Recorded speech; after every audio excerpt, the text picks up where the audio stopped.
The year is 1372. You've been walking since dawn. Your boots are thick with mud, and your back aches from the pack slung over your shoulder. Somewhere behind you, past the fields and the trees, lies a village you can no longer see. Ahead, a flickering light in the distance, a medieval inn. To a weary traveler in the Middle Ages, the sight of an inn was a small miracle. Shelter, warmth, food, company for better or worse. But behind that crooked door, past the smoke-stained hearth and mismatched stools, lies a world most don't imagine when they think of castles or kings. This isn't courtly life. This isn't knightly glory. This is a place of gossip, spilled ale, aching feet, roasted onions, snoring pilgrims, and the quiet rhythm of survival. This is the medieval inn, and tonight we'll step inside. The outside, signposts of shelter. Medieval inns came in many shapes and sizes, but they shared one goal: provide a night's rest for travelers. Some were licensed establishments along trade roads, others were humble alehouses that offered a bed or two when needed. And some were run by monasteries, offering rest to pilgrims, often in exchange for prayer or labor. You'd know you were near one by its signboard. Painted symbols hung above the door or on a post near the road. Since most people couldn't read, these signs were pictorial.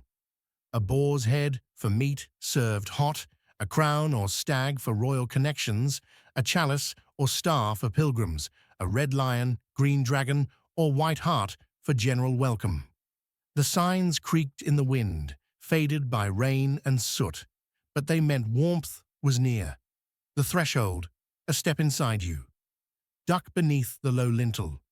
The doorway is uneven, and the threshold worn from years of boots and hooves and bare feet. Inside, the world changes.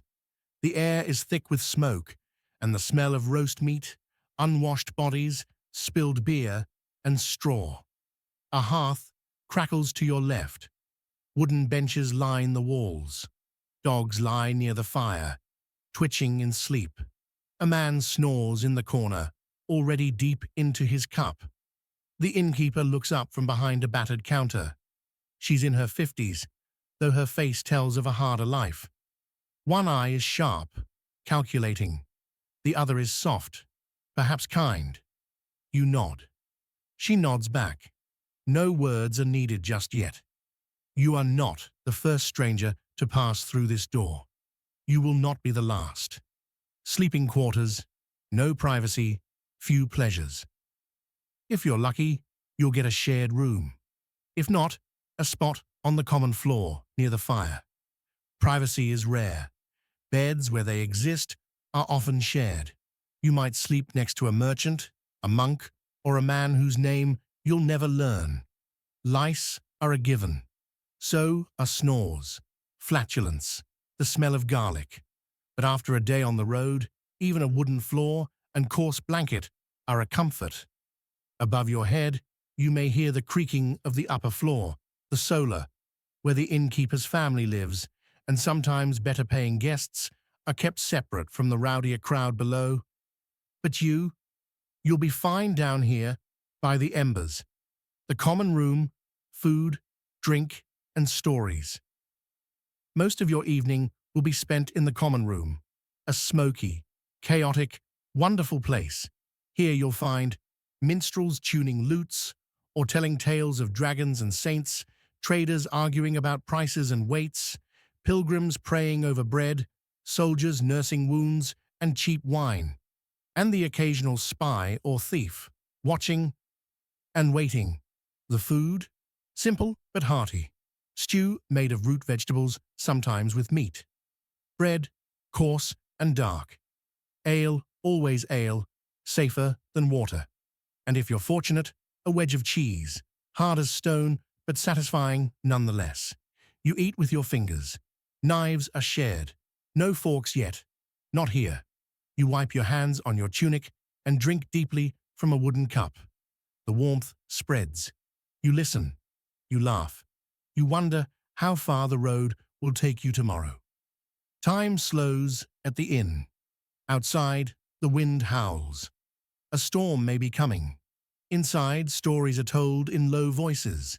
Someone sings a verse about a knight and a lady, poorly but with feeling. The fire dies down. Ash settles. The inn, in all its grime and glory, is a sanctuary. It is both cradle and crossroads. It is where pilgrims rest, secrets are whispered, and the world pauses, just for a night. You close your eyes, wrapped in a wool blanket that smells faintly of goats and smoke. Sleep comes slowly, but it comes. Long before the rooster crows, and long after the last guest stops snoring, the innkeeper is awake. Their world does not sleep. It turns on the hinges of boots crossing thresholds, of ale casks running dry, of stew simmering just long enough to cover the taste of old turnips. In a world without email, phones, or even consistent mail, the medieval innkeeper was the closest thing to a modern-day community manager, accountant, cook, security guard, and therapist, rolled into one weary soul with cracked hands and a sharp tongue. Let's step behind the bar. The first duties of the day before sunrise, the day begins with work. Ashes must be swept from the hearth, water hauled from the well, bread baked before the heat of the day sets in, ale barrels tapped, checked, and topped off. If the inn has chickens, their eggs are collected. If it has pigs, they're fed, often with last night's scraps. The kitchen is already alive with movement, even if it's just one or two helpers. A pot is placed over the fire. Bread dough is kneaded. A wheel of cheese is cut with a careful hand.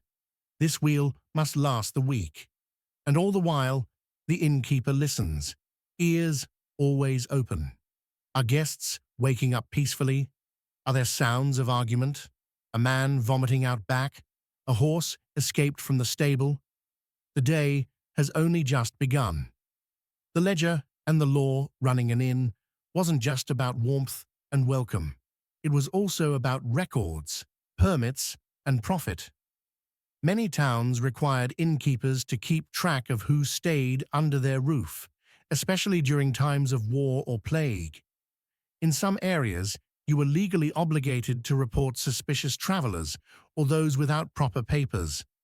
A sharp innkeeper kept a ledger, often a simple notebook of parchment or scraps, where they recorded who stayed, what they paid, and what they broke. Pricing was flexible. A nobleman paid more, a monk perhaps less, but everyone owed something. Coin wasn't always the currency. Some guests bartered, a night's sleep for salted fish, candles, or a worn pair of boots. But when debts piled up, and they often did, it was the innkeeper who bore the burden. That smile behind the bar, it masked unpaid tabs and cold winter nights with too many mouths to feed. The heart of the hearth. The kitchen, smoky and chaotic, was the true pulse of the inn. The innkeeper's spouse, often the real force behind the food, kept stew bubbling throughout the day. It was constantly replenished. More cabbage, a bit of mutton if there was any left, a dash of herbs, or just salt, and maybe some dried peas from a hanging pouch. Lunch and supper weren't served at fixed hours. Travelers ate when they arrived. That meant constant readiness. Evenings were the worst or the best, depending on your tolerance for noise and spilled ale. The innkeeper worked the room like a stage, pouring drinks, breaking up fights, calming tears, and laughing at jokes told for the 100th time. And when things got tense, when a dagger was drawn or a feud reignited, it was often the innkeeper who stepped in, hands steady, voice low. Not under this roof. Take it to the road, lads. Sometimes it worked, sometimes it didn't. Either way, the innkeeper kept count of the broken chairs, the blood on the floor, and who needed to be watched the next time they came around. Supplies, shortages, and small miracles. Running an inn meant constant balance. Enough firewood for warmth, but not so much that it emptied the shed by winter. Enough food to serve guests, but not so much that it spoiled. Enough ale to satisfy travellers, but not so much that the local authorities suspected tax evasion. Every purchase mattered. Innkeepers bartered with local farmers, bakers, and blacksmiths. A good relationship with a brewer was gold.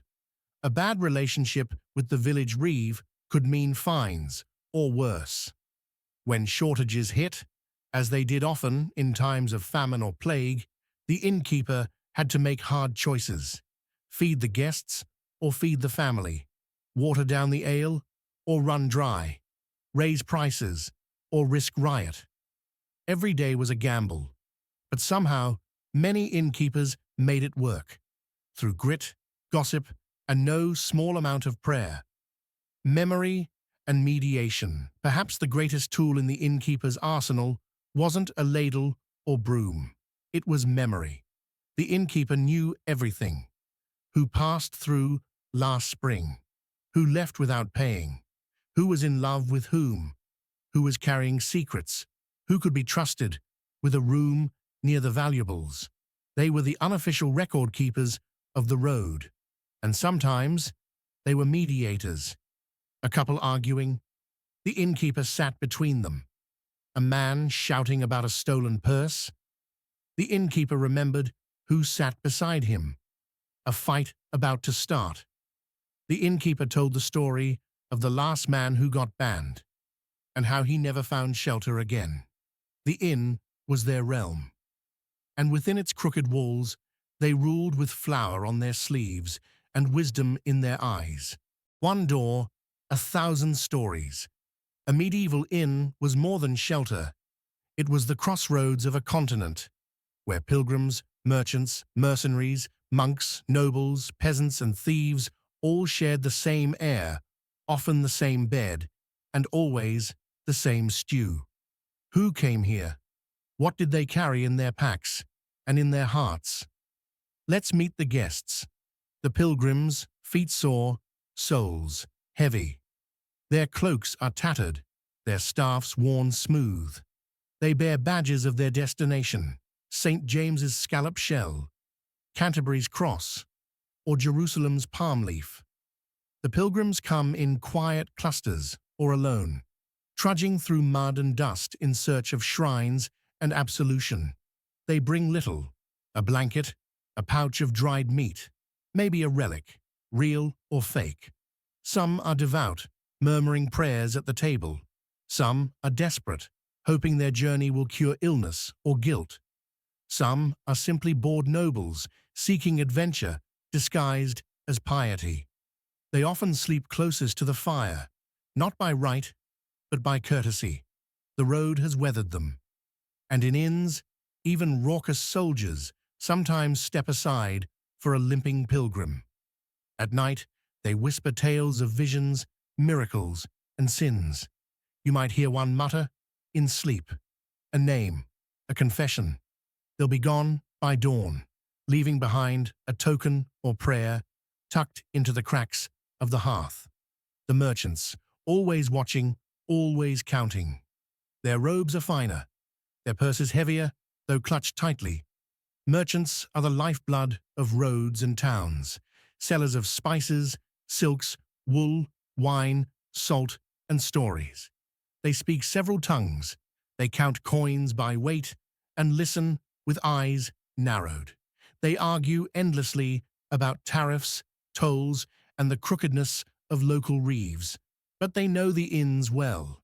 They arrive with guards or alone. They sleep sitting up. Their belongings are always within arm's reach. They dine quietly, but listen loudly. A good merchant collects information like he collects wares, and inns are full of both. Sometimes, in the hush of evening, one may open his chest and show a bit of saffron, a ring from Venice, or a scarf from Damascus, letting you glimpse the world beyond the fields and forests. Then he tucks it all away again, nods once, and sips his wine. The soldiers, on leave, or on the run. They enter with noise, boots heavy, voices louder than needed, armor dented and smelling of iron and sweat. Soldiers may be fresh from a battlefield or heading toward one. Some wear the king's colors. Others fly no banner at all. Mercenaries with uncertain loyalty and dangerous laughter. They drink deeply, eat ravenously, sleep with one eye open, and a dagger under the blanket. Sometimes they sing. The songs are crude, but the voices surprisingly sweet. They speak of war as if it were a storm, uncontrollable, inevitable, distant, but always coming back. Some have wounds, bandaged arms, scars too fresh to be old. Others carry invisible wounds, flinching at loud sounds, staring too long into the fire. Now and then, a soldier will sit in silence and cry.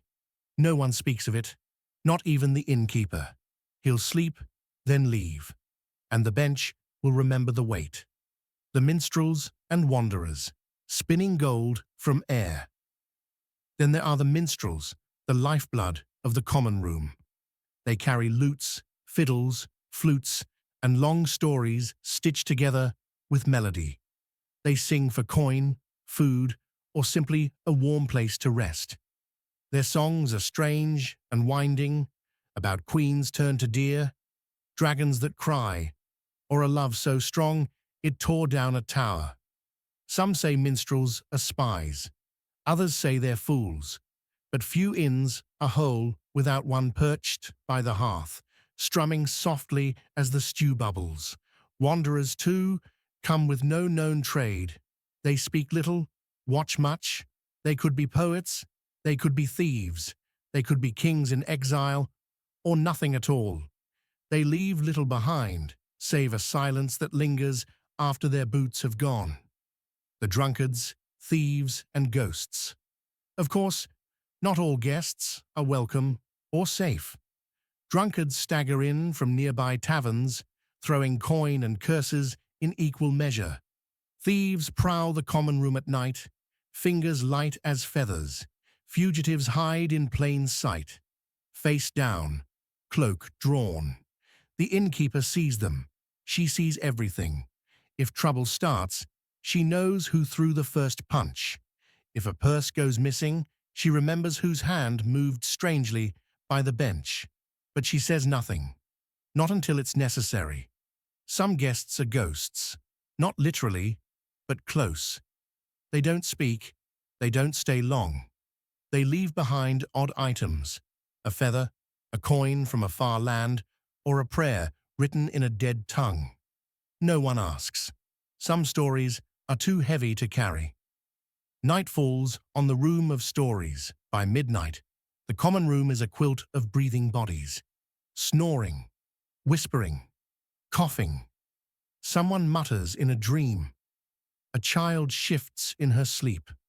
A soldier sharpens a blade too quietly.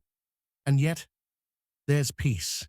In this moment, beneath the sagging rafters and the spider-webbed beams, lies a small miracle, noble and beggar, sinner and saint, peasant and poet.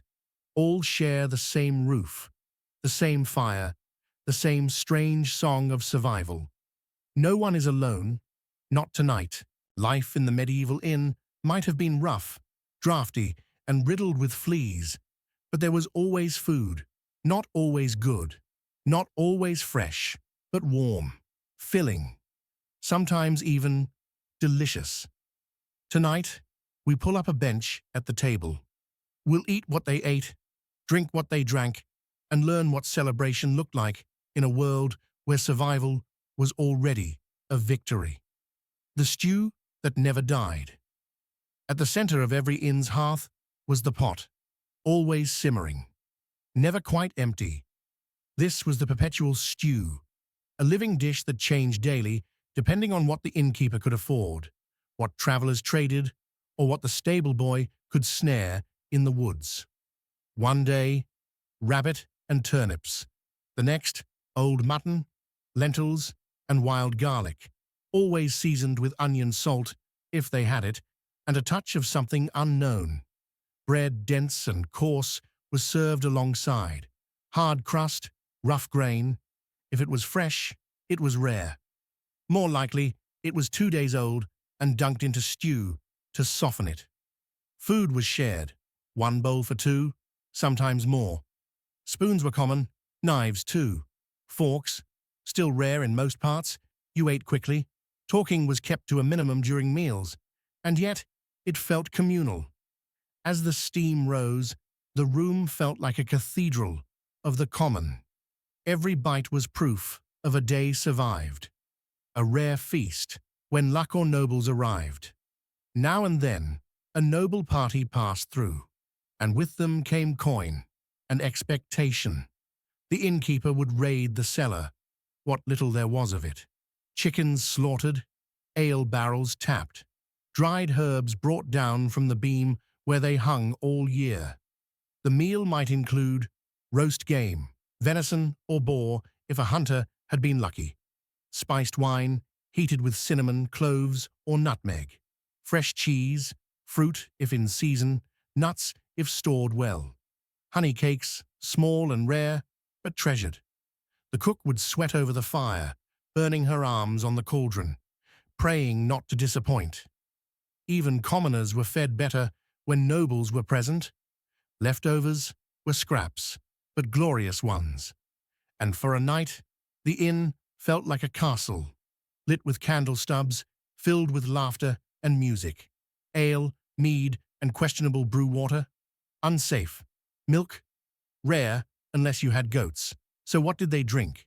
Ale, thick, cloudy, sometimes sweet, sometimes sour, sometimes a surprise. Brewed by the innkeeper or her husband, ale was the daily drink. Not always strong, sometimes called small beer, but enough to take the edge off. For festivals or richer travelers, there was mead, honey wine, golden, warming, more refined, a luxury. Wine, if present, was often sour and cut with herbs. Some inns added strange things to their brews, dandelion, yarrow, nettle, not for flavor, but for health or superstition. And if you were lucky or unlucky, you might drink from the bottom of the barrel, where sediment and all manner of strange things collected. Still, the cups clinked, and the songs began. Songs in the smoke. It only took one voice, a soldier's baritone, a shepherd's whistle, a minstrel's strum. And then, song. Not clean, not in tune, but powerful. The songs told stories, legends, love, loss, and laughter. Some were bawdy, others sacred. Some made no sense at all, but were sung loudly and with joy. Dancing sometimes followed, on muddy floors, in boots too worn to jump high. It didn't matter. For that moment, with ale warming the belly and music shaking the rafters, the burdens of the world melted into shadow. Even the innkeeper might smile briefly before clearing the plates and grumbling about the mess. Firelight and fellowship. The hearth was the heart, not just for warmth, but for connection. It dried wet cloaks. It cooked every meal. It lit the faces of strangers who would never meet again. It made shadows flicker like old spirits on the walls. Around it they shared stories. The pilgrim who swore he saw an angel in the woods. The soldier who had once served a king, now fallen. The boy who had never seen the sea, but dreamed of it nightly. Lies and truths blended together. But no one cared which was which, because in a time without clocks, a night was long, and the stories made it bearable. The quiet after. At last, the mugs are empty, the fire a bed of coals. One by one, the guests drift to sleep. The noblewoman behind a curtain, the peasant by the wall, the minstrel curled in a cloak like a cat. The smells of garlic, smoke, and sweat remain. But so does something softer, a sense that, despite the dirt, the danger, the cold, there was joy. Shared, fleeting, but real. A night like this might be forgotten by dawn. But for one night, the world was kind. The guests are still asleep, but the inn is awake. While the nobles sleep behind their hanging drapes and the farmer snores into a hay-stuffed blanket, there's movement downstairs, bare feet on cold floorboards, the clatter of a pot, a muttered curse at the stubborn hearth. This is the world of the innkeeper, and it's not a world of stories and mead. It's a world of survival, of sweat, of quiet calculation. The first to wake, the last to sleep, the innkeeper, often a man and wife, or a widow, or even a savvy old peasant, had no luxury of sleeping in. Before first light, they were rebuilding the fire that had died to coals in the night, pouring out last night's slops, raking ashes, feeding chickens, milking goats, heating water for washing, kneading the next loaf of bread with flour that might not last the week, and all while listening to footsteps above, to the creak of roof beams, to the groan of a guest stirring. They had to be ready, not just with food, but with answers, directions, rumors, warnings. A good innkeeper was part host, part merchant, part quiet spy. Their smile might be worn thin, but it was always there, because coin was in the courtesy. Coins, ledgers, and risk not, every traveller paid. Some offered trade, tools, cloth, or half-worn boots. Others promised to pay on return, and never came back. The innkeeper kept a mental ledger of who could be trusted, who owed what, and who might cause trouble if you asked too loudly. And if you were smart, you knew when to look the other way. Sometimes a passing knight would flash silver and demand the best room. Sometimes a wounded outlaw would beg for shelter and leave behind nothing but blood on the straw. There were taxes to pay to the local lord, bribes to offer to the reeve, ale barrels to refill, and spices to buy, if you could find them. And in the cracks of all this, you had to make enough to feed your own family, staff, servants, and invisible hands. The inn wasn't run by one person alone. A teenage stable boy, barefoot even in snow, saw to the horses. A scullery girl, red-handed from scrubbing pots, worked from sunup to collapse. Sometimes a cook, often the innkeeper's wife or mother, ruled over the hearth with a burned hand and a fierce eye. They worked in silence, underpaid, overused, and often invisible to the guests. But without them, the inn didn't run, and their lives weren't free of danger. Boiling water, violent patrons, dark stables at night, and the constant quiet fear of being dismissed. There were no contracts, no labor laws, just work, and the hope of food, shelter, and one more day. When trouble walked through the door, the innkeeper was many things, but above all, a reader of people. Every clink of coin, every glance, every bit of mud on a boot told a story. They knew when to offer ale and when to hide the good stuff, when to separate strangers before fists flew, when to fetch the local bailiff, and when to let a thief go without a word. And sometimes they had to defend their inn, with a knife, with a club kept behind the counter, or with nothing more than a warning look and a well-placed name whispered into the dark. An inn was a neutral ground, but it wasn't always peaceful, the quiet kindnesses. And yet, amid all the barter and the dirt, there were quiet kindnesses. A free meal for a pilgrim too tired to speak. A warm spot near the fire for a coughing boy with no shoes. A candle lit for a guest who didn't return. The innkeeper was more than a host. They were the keeper of stories, the witness to griefs that passed without record. They offered more than shelter. They offered dignity in a world that often had little to give. A reputation built in Ash's word spread fast in the Middle Ages. A good innkeeper's name travelled with the wagons and the minstrels, so did a bad one. A reputation could be built or broken by how they handled a sick guest, whether they watered down the ale, if they charged the poor full price. Some inns gained fame, becoming known for warmth, safety, or excellent stew. Others faded, or burned, or were closed after an incident no one liked to talk about. The life of an innkeeper was never secure, but it was vital, unseen by history books, but remembered by those who survived a long, cold night with fire, food, and something like hope. Evening in the medieval world was not gentle.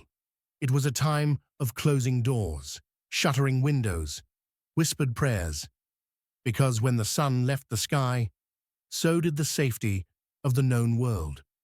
For the inn, it meant a transformation, from a bustling meeting place to a shadowy cocoon of fears, flickering light and soft breaths in the dark.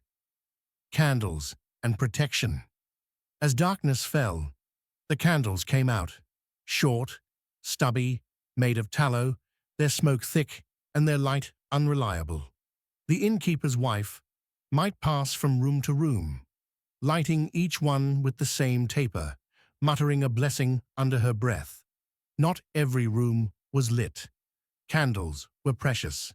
Most guests brought their own, or paid extra. Instead, the glow of the central hearth carried through the floorboards, casting shadows like reaching hands across beams and walls. Shadows were not empty. People feared what came with the dark: spirits, curses, and superstitions. The medieval mind lived in layers of reality, and nighttime peeled those layers thin. The inn was believed to be a threshold, a place where strangers met, where travelers carried unknown spirits, and where the boundary between this world and the next sometimes faltered. It was common belief that a spirit might follow a guest from a battlefield or a plague town. A witch's curse could be passed in sleep. A changeling child might cry in the night from the stables. The devil himself could knock, disguised as a man with glowing eyes and too little shadow. Some innkeepers hung herbs over the door, rosemary, sage, or rowan, to ward off bad luck. Some scratched protective symbols into the beams with a knife. Others placed iron nails under thresholds to stop curses from crossing. And almost all left a cup of water by the door for the spirits to drink, so they wouldn't disturb the guests. Better to respect the unseen than to invite trouble. Locking the world outdoors were bolted. Guests sleeping on the floor were arranged by trust and strength. Thieves rarely slept far from what they wanted to steal. Weapons, short blades, staffs, or clubs were kept close at hand. The innkeeper made rounds, not just to check for safety, but to listen. Was that a cough from the sick man in room 3? Was that whispering in a language no one understood? Was the girl with the bruised lip still here? Or had she left with the cloaked rider? The inn at night was full of stories unspoken, secrets too dangerous for the daylight, the quiet between worlds. But in the moments between fear and sleep, there was silence. No engines, no ticking clocks, just the crack of settling wood, the sigh of the wind through a gap in the shutter, the breath of 20 souls asleep in the same building, each dreaming their own history. For some, it was peace, a rare chance to lie still, to feel a full belly, to sleep in something softer than a ditch. For others, it was restless, the knight who heard the clanging of swords in his sleep, the mother who had lost her child on the road. The merchant counting coins he didn't trust were real, but all slept under the same thatch, all under the same stars, if they were lucky enough to see them. Dreams, omens, and morning in the morning, some guests would speak of dreams.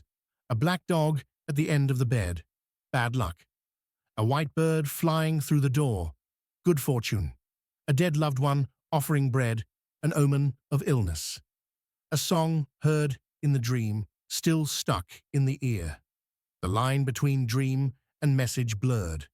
Some would leave in a hurry, others would pray before breakfast. A few might leave a coin on the windowsill, just in case. The innkeeper watched it all, said nothing, learned everything. And then it begins again. The rooster crows again. Bread is needed. The door opens to the morning's first customer, a tired monk asking for warmth. And so the cycle continues.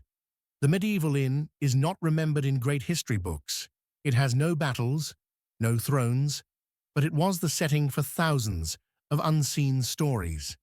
The place where journeys paused, where strangers met, where the fire never fully died.